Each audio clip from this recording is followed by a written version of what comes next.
Praise the Lord. వేల్పులలో మహాఘనుడైన యేసయ్యకు స్తోత్రములు కలుగునుగాక. దేవుని ప్రియులైన మీ అందరికీ నా ప్రేమ వందనములు. ఈ దినపు యేసయ్య జీవపు మాట 15వ కీర్తన 4వ చరణం.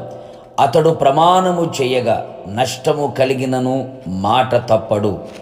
జీవము గల దేవుడైన యేసయ్యను నిత్యము సేవించుచున్న వారలారా, మన యేసయ్య మాట తప్పనివాడు. మాట ఇచ్చి నెరవేర్చుటకు సమర్థుడు, సర్వశక్తి గల దేవుడు. ఆయన చేసిన ప్రమాణములలో లేక నిబంధనలలో ఏదియూ తప్పిపోలేదు.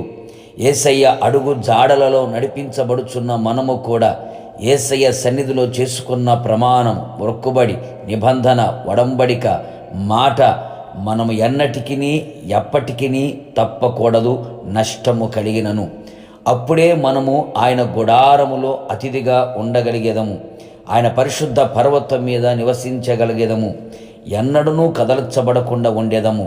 అందుకుగాను మనము యథార్థమైన ప్రవర్తన కలిగి నీతిని అనుసరించాలి. హృదయపూర్వకముగా నిజము పలకాలి.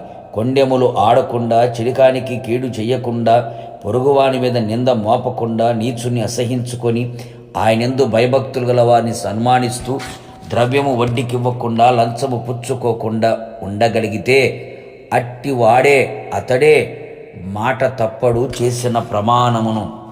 అనేక మంది దేవుని మందిరములో దైవజనుల ఎదుట వాక్యం విని తీర్మానము చేసుకొని ప్రమాణము చేయుదురు. కాలక్రమేణా చేసిన ప్రమాణమును, తీర్మానమును, నిబంధనను, మొక్కుబడిని మరచిపోవుచున్నారు. అలాగూ మనము ఉండకూడదు. మనము దేవునికి మొక్కుబడి చేసుకుని ఎడల దాన్ని చెల్లించుటకు ఆలస్యము చేయకూడదు. అనేకులు ఆలస్యము చేసి ఆత్మీయ జీవితంలో, కుటుంబ జీవితంలో, వ్యక్తిగతంగా నష్టపోవచ్చున్నారు. యాకోబు మొక్కుబడి చేసి దాన్ని నెరవేర్చుటకు 21 సంవత్సరములు పట్టింది. ఆ 21 సంవత్సరములో తన జీవితంలో ఎన్నో సమస్యలు, ఎన్నో ఇరుకులు, ఇబ్బందులు, మోసకరమైన అనుభవాలు అనుభవించుచూ వచ్చెను. బైబిల్ గ్రంథంలో చూడగలిగితే హన్నా, హెఫ్తా అను భక్తులు కూడా దేవుని సన్నిధిలో మొక్కుబడి చేశారు.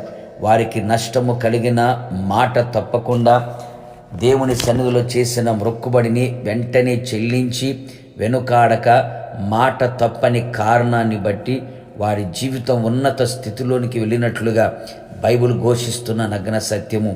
కావున దేవుని ప్రియులారా, దైవ భయము కలిగిన వారమై మొక్కుకున్నది చిన్నదైనా పెద్దదైనా సరే మనకు నష్టమైనను చేసిన ప్రమాణమును తప్పక మాట నెరవేర్చెదము. యేసయ్య ద్వారా శిక్షను తప్పించుకొనేదము. తీర్మానముతో దేవుని సన్నిధిలో నిలిచెదము. ప్రభువును ఎదుర్కొనేదము. జీవాధిపతి అయిన తండ్రి, నీ పరిశుద్ధమైన పాదములకి కోట్లాది స్తోత్రమును చెల్లించుచున్నాం. ప్రభువా, ఈ దినం మీరు మాకు ఇచ్చిన జీవపు మాట కొరకై మీకు స్తోత్రం. అవును తండ్రి, మీ సన్నిధిలో మేము చేసిన ప్రమాణం నష్టము కలిగినను మాట తప్పని వారిగా మా ఆత్మీయ జీవితంలో మేము కనబడినట్లుగా మీరు సహాయము చేయండి. ఎన్నో పర్యాయాలు మీ సన్నిధిలో దైవ సేవకుల ఎదుట మేము చేసిన ప్రమాణం, మాట ఒకవేళ తప్పిపోయి ఉన్నావేమో, మర్చిపోయి ఉన్నావేమో, ఇది మొదలుకొని ప్రభువా, నిశ్చయముగా చేసిన దానిని తప్పనిసరిగా నెరవేర్చుటకు మీరు కృపదయించమని కోరుతున్నాం. ఆలస్యము చేసి నష్టపోకుండా మాట ఇచ్చి నెరవేర్చడానికి ప్రభా కృప అనుగ్రహించండి. అన్నవలే, యెఫ్తావలే వెనకంజ వేయకుండా ప్రభా, వెనకాడకుండా నిశ్చయముగా ప్రమాణమును నెరవేర్చి మీ నామాన్ని గణపరచున్నట్లుగా మీరే కృప అనుగ్రహించి మమ్మల్ని అందరినీ మీరు ఆకడకు సిద్ధపరిచి మహిమ పొందమని యేసు నామములో అడుగుచున్నాను తండ్రి, ఆమేన్. నిశ్చయముగా మీరును మీ కుటుంబ సభ్యులందరూ చేసిన ప్రమాణమును నష్టము కలిగినను మాట తప్పకుండా ఉండెదరుగాక. God bless you.